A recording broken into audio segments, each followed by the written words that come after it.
Spring चल्छ नि त अब स्प्रिङ यहाँ चाहिँ माटोमा ढुङ्गाहरू छान्नुपर्छ टोक ढुङ्गाहरू छानेर फाल्नु पऱ्यो यो चाहिँ यसो ढुङ्गा घाँसहरू यसरी छाने अनि फाल्नुपर्छ। ओइ साथीहरू हाम्रो हेर्नु इँटा बनाउने कम्पनी यस्तो रहेछ।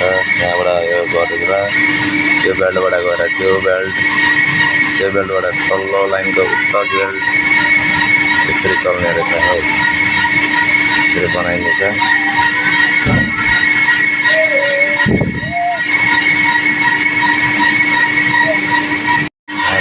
अपरेटर त्यहाँ छ, त्यहाँबाट इँटा बनिन्छ, त्यहाँबाट गाडी रोकिन्छ, त्यसरी गाडी रोकिन्छ।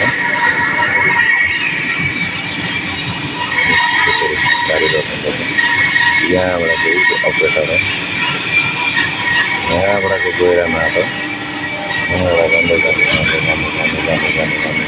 पल्लो माथि चाहिँ त्यहाँबाट फेरि अर्को कुना